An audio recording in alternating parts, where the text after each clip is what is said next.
Kenapa kita terpesona sama Anies gitu ya? Ya karena salah satu yang melekat pada diri beliau itu adalah orang yang berpendidikan. Harusnya orang yang berpendidikan nggak memainkan politik identitas. Yang memainkan politik identitas itu orang yang nggak punya kepercayaan diri.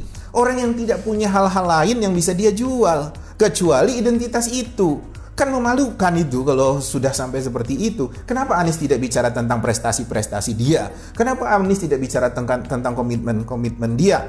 Kenapa Anies tidak bicara tentang visi dia ke depan, tekad, tujuan, bagaimana dia lihat bangsa ini ke depan? Harusnya itu yang bisa dia jual, bukan mengatakan karena kita punya identitas yang sama, jadi jangan khawatir kalau identitas ini bisa kita menangkan, nanti identitas ini bisa lebih terlindungi, terayomi. Itu jadi aneh gitu, jadi norak gitu.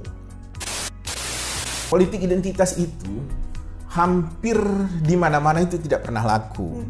Bukan hanya di Indonesia, dari zaman Iri Kiprik sampai zaman Republik, yang namanya parpol yang mengusung identitas politik tertentu itu nggak pernah diperhatikan. Karena apa? Karena kita ini ingin menjadi satu kesatuan yang beragam.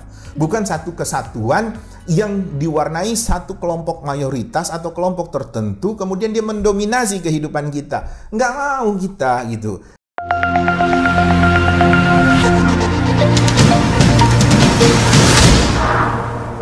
Halo teman Citra Indonesia, kami jamin Anda menang. Kembali lagi bersama saya Putri. Pada kesempatan kali ini kita akan membahas tentang politik identitas. Langsung saja kita tanyakan kepada konsultan kita. Baik Pak, beredar berita bahwasannya Anies mengungkapkan politik identitas ini sah-sah saja. Bagaimana tanggapan Bapak?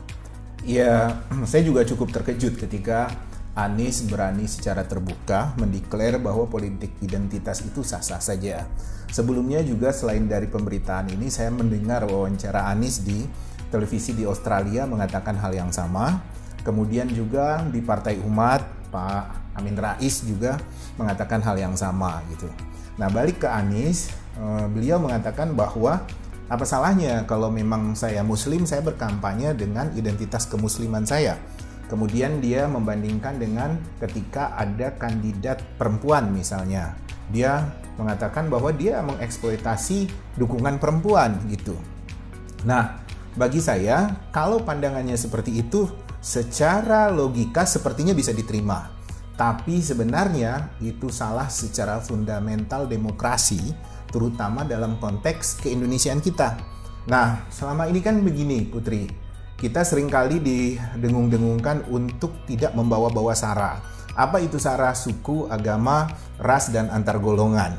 Karena sara ini sensitif, mudah untuk dipantik menjadi pemicu. Kalau kita memainkan isu-isu sara ini, 4 hal ini beresiko buat kebangsaan kita. Memang sah-sah saja kalau dia menganggap itu sebagai identitas. Tapi ketika dia sudah bicara dalam panggung politik, apalagi dipakai untuk kemenangan politik, ini bagi saya sangat riskan, sangat beresiko. Apalagi kalau yang dimainkan itu adalah hal-hal yang berbau agama. Karena yang namanya agama itu memuat kebenaran absolut. Ketika dia mendukung salah satu kandidat yang sama dengan agamanya dengan dia, kita akan melihat bahwa ini akan menjadi sebuah dukungan absolut juga. Nah, makanya kalau kita memainkan isu agama menjadi in group, kemudian out group, itu akan berpotensi mengundang perpecahan gitu. Nah, saya juga sangat kaget kenapa Anies berani untuk mendeklar seperti ini, karena Anies seringkali dia bicara tentang kebangsaan, tentang nasionalisme kita. Dia hafal betul tentang teks-teks yang berkaitan proklamasi dan di era seperti itu, di era 1945. Dia piawai bicara itu. Tapi mengapa Anies membacanya hanya sekedar tekstual gitu loh. Dia tidak bicara tentang, dia tidak memahami secara kontekstual waktu itu. Kita ini kan menjadi Indonesia karena kita tahu bahwa Indonesia ini beragam. Dari Sabang sampai Maroke itu benar-benar beragam. Nah, menjadi Indonesia itu bukan ingin menseragamkan gitu. Kalau misalnya dari Sabang sampai Maroke hijau semua. Sabang sampai Merauke putih-putih semua, biru semua. Bukan itu. Kita melihat keberagaman itu keindahan. Jadi declaration kita bahwa kita sebagai satu bangsa itu, sebagai satu negara itu, satu wilayah itu karena kita menghargai keberagaman itu, menghargai perbedaan itu. Nah, kalau kita mau memainkan politik identitas, berarti kita tidak melihat keberagaman itu. Kita ingin menjadikan ini seragam kelompok kita gitu. Nah, ini sangat riskan gitu. Belum lagi politik identitas itu sebenarnya dimunculkan buat orang-orang minoritas gitu, Putri. Jadi misalnya kalau kamu suku yang kecil di Indonesia atau agama yang kecil di Indonesia, kamu merasa eksistensi kamu itu menjadi terancam sehingga kamu ingin mengatakan ini identitas saya seperti ini, identitas saya seperti ini. Bukan untuk menggalang kekuatan, untuk menggempur, tapi ingin minta diperhatikan dan dilindungi.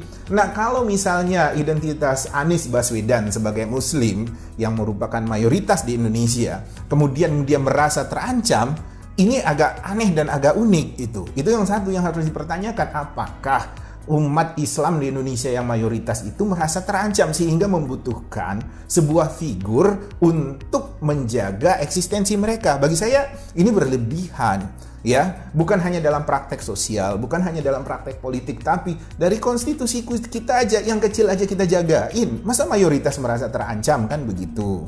Kemudian juga yang paling penting juga saya melihat Anies itu, kenapa kita terpesona sama Anies gitu ya? Ya karena salah satu yang melekat pada diri beliau itu adalah orang yang berpendidikan.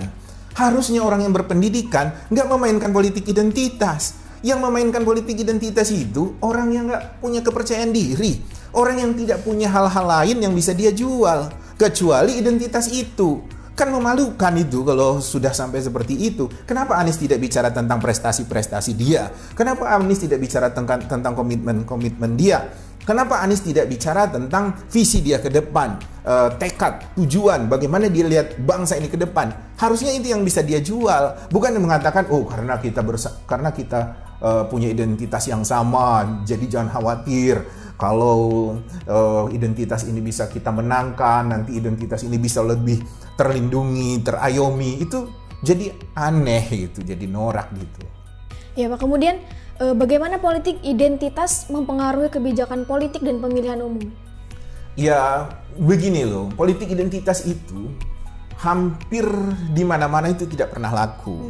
Bukan hanya di Indonesia, dari zaman Iri Kiprik sampai zaman Republik, yang namanya parpol yang mengusung identitas politik tertentu itu nggak pernah diperhatikan. Karena apa? Karena kita ini ingin menjadi satu kesatuan yang beragam.